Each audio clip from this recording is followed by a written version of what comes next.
So this is the bonus video where I'm going to go through my results taking the Big 5 personality scale and share some insights into personality testing in general, ENFPs, and just whatever comes to mind as we go through.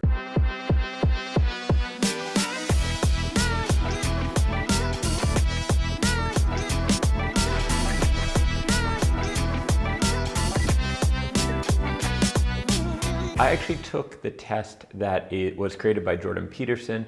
I'll include a link somewhere for that. It is a paid test, I think it's $10, and it actually gives you the 10 factors. So each of the Big 5 can actually be broken into 2 categories. So it's quite an interesting test, and I've gotten a lot out of it, and I think there's certainly some positives compared to MBTI or 16 personalities.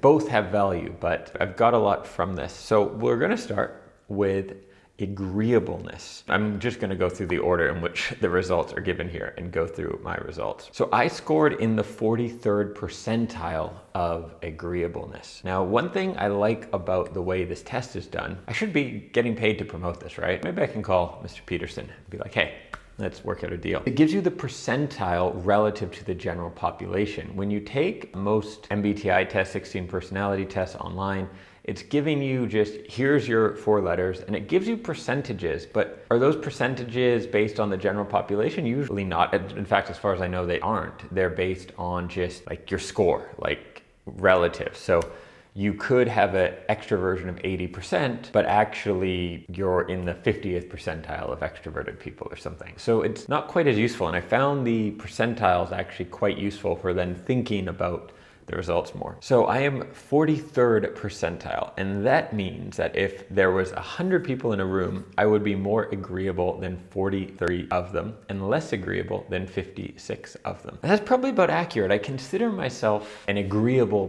person in that I don't love confrontation and conflict and that, but I'm actually pretty decent like talking about money. I like negotiating markets or with people in general if it's nothing too sensitive to me. And yes, this doesn't blow my mind. And then this is broken down, agreeableness, into 2 categories. One is compassion, and I'll read what I've got. You are moderately high in compassion. I am in the 66th percentile. So I'm more compassionate than 66% of people. Moderately compassionate people are interested in the problems of other people and other living things. They are concerned about helping others avoid negative emotion. And politeness, this is no big surprise for those of you who know me, low.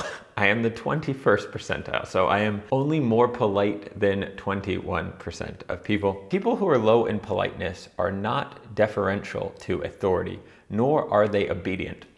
Okay, that seems about accurate, doesn't it? They can be respectful, but only to people who clearly deserve and demand it, and they are markedly willing to push back when challenged. They are not particularly uncomfortable confronting other people. People low in politeness are not motivated to avoid conflict or to steer clear of conflict or fights. They may find themselves quite frequently in trouble with authority. Their skepticism may make it difficult for them to find a place in the middle or lower hierarchies of power and dominance.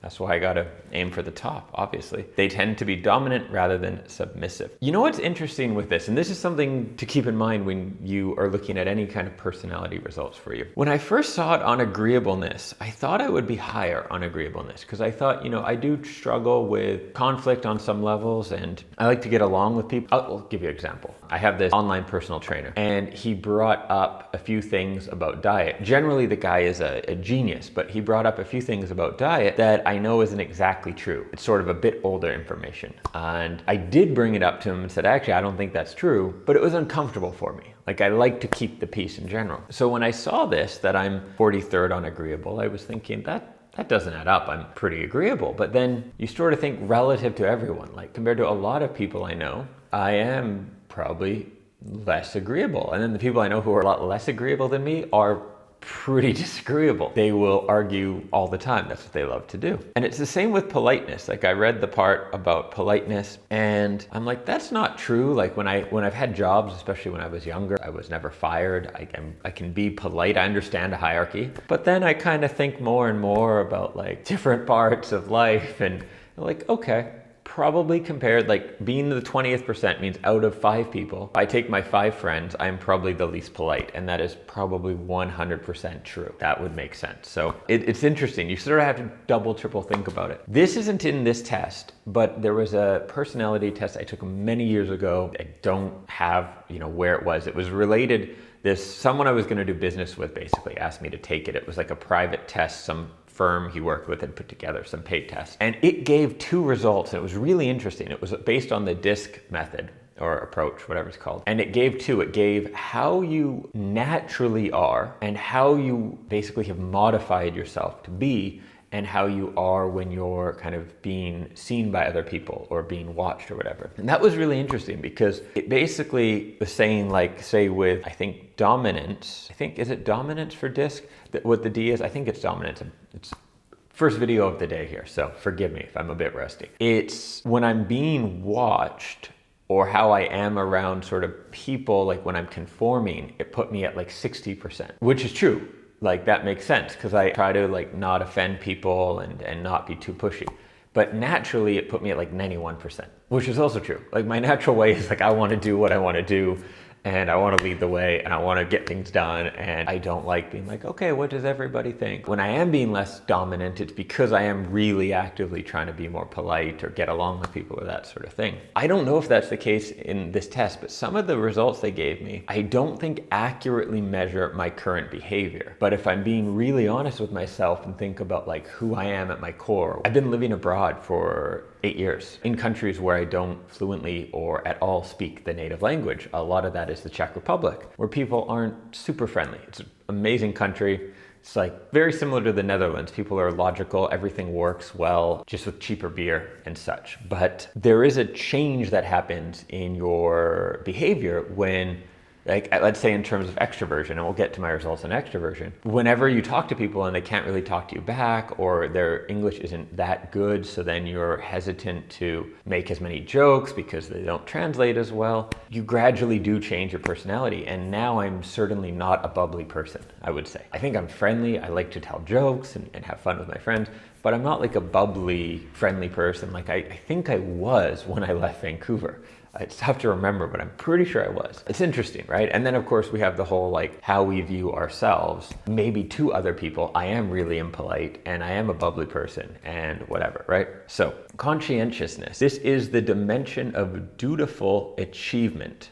Dutiful is important because it's measuring like what you will like to achieve by kind of more of a sense of duty, not necessarily your ability to do a lot. Someone can be very low in conscientiousness, as you're about to discover, and actually get a lot of things done. I've published 11 books. I would say like 11 or 12 because there's this one that I don't really count. I think I took it offline. It was just about marketing, and anyhow, doesn't matter. So I'm able to get a lot done actually, but not in a dutiful way. Like I do it because I want to do it and this interests me, right? And there's a big distinction there. So people very low in conscientiousness do not regard duty as at all important. They are like to regard those who slog away at the same task as suckers, teachers' pets, and bootlickers.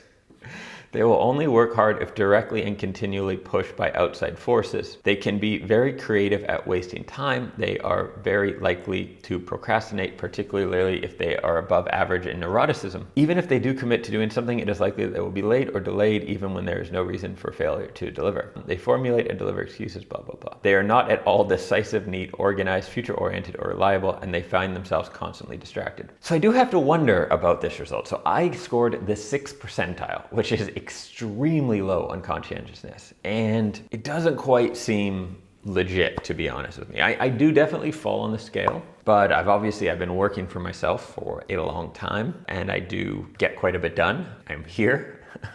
You're watching this video, which I'm making. So I'm not sure with this result, truthfully, if it is that maybe I'm answering the questions a little more extreme because I am so exposed in the personality world and I understand these tests. Maybe I am being quite extreme on the results, and obviously how I answered created the results. Or maybe that is my natural way and I've just really built up mental discipline and a value system to allow me to really be disciplined and focused, and it's just been mind over matter, or that, in which case, good for me. Like if I was born with 6% conscientiousness and I've done what I've done, like Well done, Dan. Let's give Dan a little applause here. What I will say is if you too are low in conscientiousness and you are learning from me in terms of building a business or a life, probably in the right spot, because whatever I figured out to do it probably work for you as well. I'll read a bit more. People who are low in conscientiousness appear unconcerned by failure. They are not at all judgmental to themselves or others and can easily and quickly find and formulate situational explanations for disappointment, frustration, or lack of success. They can handle periods of inactivity and unemployment with ease. They downplay the relationship between hard work, diligence, and success, assuming instead that chance factors and luck in life play other determining roles. So none of that's true for me,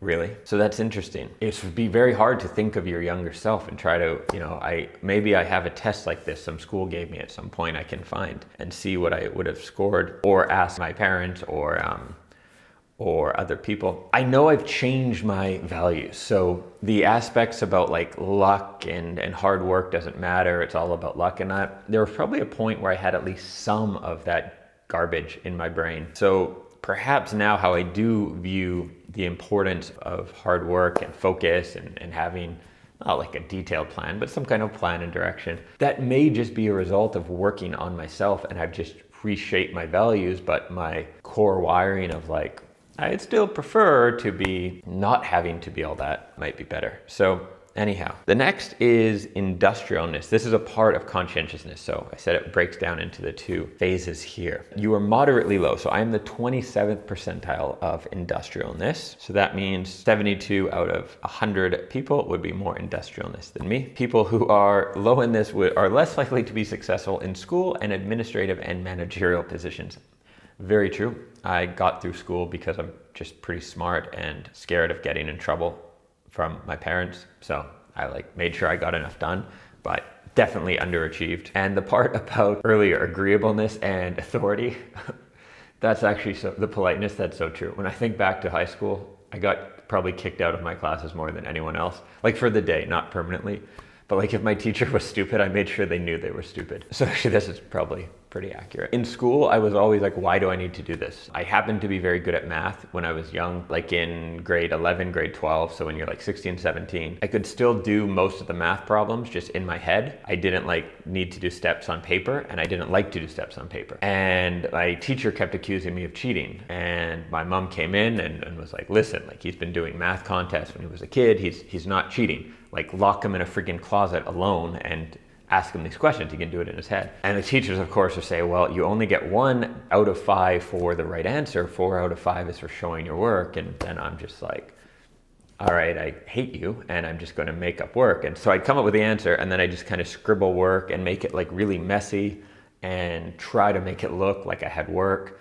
And then I could argue that was my work and those were my steps. And that goes to the core of conscientiousness, which is the dutiful execution. So it's I'm happy to work hard when it's makes sense to me. And when there's some idiot forcing me to do things that are slower, I can do this math faster. Miss Lamb, I believe was her name. And I can guarantee I could outmath Miss Lamb any time of the day. It's been 15 years since I've done math, really, in terms of an educational setting. And I could outmath the shit out of Miss Lamb. And I don't think she liked that. And I think she was jealous. She treated me bad. And someone who was high in conscientiousness would just do the work, right? They would write it all out and they would say, this is the way the rules are. This is how I have to do it. And someone who's low will be like, no, that's stupid. And that's why we become entrepreneurs, where we get to make our own rules. The next part is orderliness, which is mess, organization, etc. I scored in the first percentile. So out of a room of 100 people, I would be the least orderly. That's fairly accurate, I think. I'm not the most orderly person. I will be happy to tell you that. Maybe at some point share my accepting aspect of that. Probably why I scored the lowest percentile on this. I bet if I took this test 4 or 5 years ago, I was sort of internally conflicted. No, I can learn to be more organized and this and that. And now I've pretty much just accepted it. And also Gabby, my partner, makes sure I know how disorderly I am constantly, so it's probably reinforced the perception that I'm not. Yeah, again, some of this, so for instance, it says people low in this are not oriented towards detail in any way and simply never abide by rules or procedures. And I don't think that's really completely true, but that's the thing, is probably compared to 100 average people, that is probably accurate for me, that I would be on the very low end. I have a good attention to detail with certain things, like if I'm looking at my own website or even videos, like I'll look and be like, oh, that could be a lot better, or we should change that font or do those things, but not that often. And same with rules. I've created, and my team has helped create, procedures for within our company and processes and everything like that. And I actually rarely then reference and use them. So this is fair. Now, of course, with conscientiousness being low, especially orderliness, that tends to correspond with high creativity on the other side of things, right? It's less likely that you're going to be extremely structured and at the same time extremely creative. It does not mean everyone low in conscientiousness is creative. I'm sure some of us are just super slobs. And Gabby, my partner, is fairly, if not very high in orderliness. She's an ENFJ and is extremely creative. And I think for her, the orderliness lets her like clear her plate, clear the mess, make everything nice. And then she's a painter, drawer, artist, fashion designer, all this. And she needs to like make everything orderly and then let her creativity out on the page. All right. The next part, I'm going to share my results for extroversion. And it is a lot more interesting than you would think, actually, if you're just thinking extroverted, like you like people, introverted, you don't, the basic definitions that are thrown around there. Hey, if you've made it this far, my hunch is that you like learning about being an awesome ENFP and perhaps are interested in creating an awesome life for yourself. I'd like to encourage you to check out a free training I have over on my website exclusively for ENFPs, designed by an ENFP for an ENFP. You could say that we are the FUBU of email-based training, I guess. Probably gonna get in trouble for that one. dreamsaroundtheworld.com/ENFP training. You can grab it there. It's totally free. It's pretty upbeat, inspirational, and includes a ton of insights you're not going to find anywhere else. Check it out.